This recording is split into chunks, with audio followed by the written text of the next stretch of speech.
I moved into my new apartment on a Thursday evening.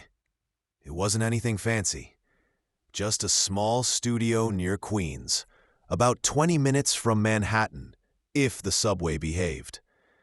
I had joined a new job recently, and this place fit my budget.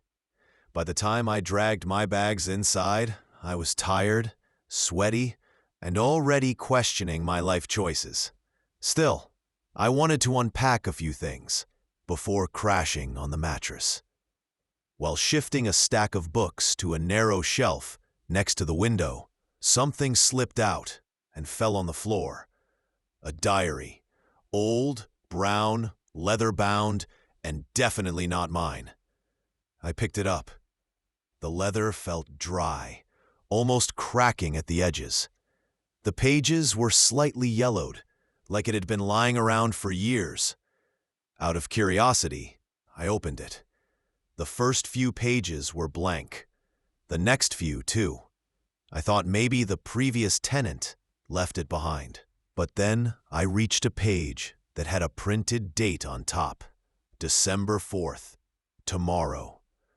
Under the date, in neat, careful handwriting, there was just one line. Don't take the Lexington Avenue exit at 8:40 a.m. I stared at it for a few seconds. What kind of warning was that? Why 8:40 a.m.? Why that exit specifically? I checked my phone. Tomorrow I had a team meeting, and guess what?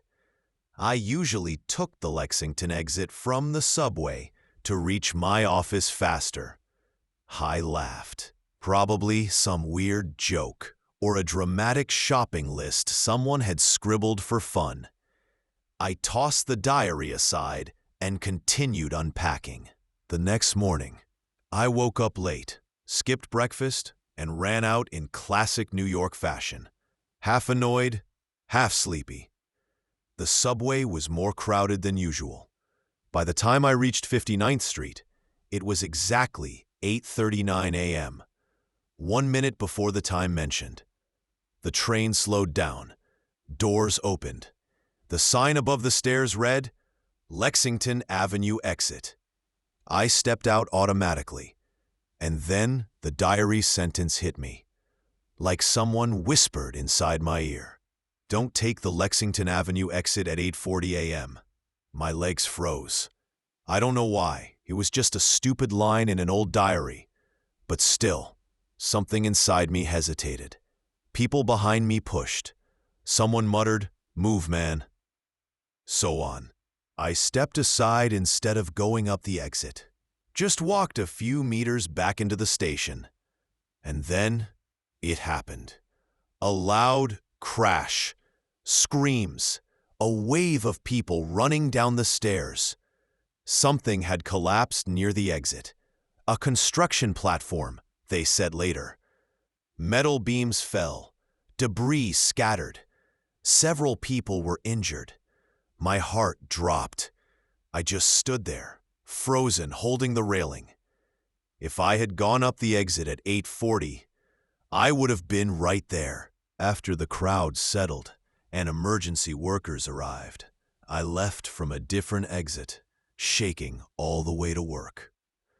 That entire day, I couldn't focus. My hands kept trembling. My mind kept replaying the scene. There was no way a random diary could predict that, right? That night, I pulled out the diary again. I flipped to the next date. December 5. Another message. Don't talk to the man in the blue jacket. I placed the diary on the table and just stared at it for a long time. Who was this man? Where would I meet him? Was this another warning? Was I supposed to believe it again? New York had thousands of men in blue jackets. It was December. Everyone wore jackets. Part of me wanted to ignore it, pretend it was all just coincidence.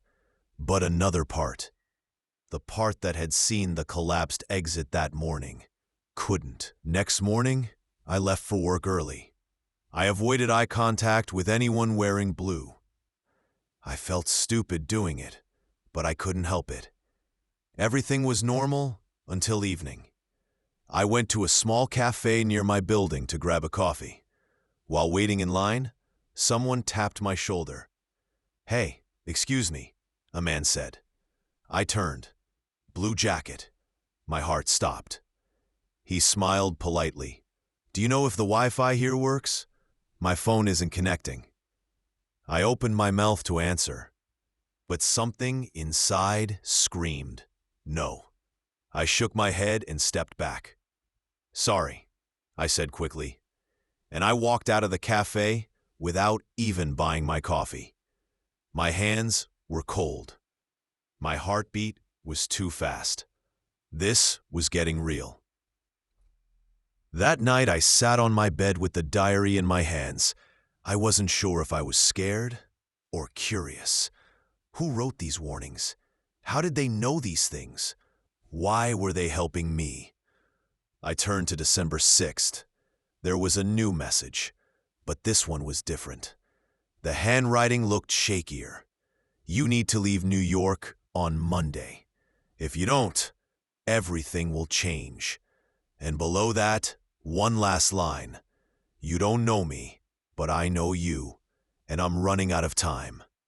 I closed the diary slowly. My room felt colder. The city outside felt louder.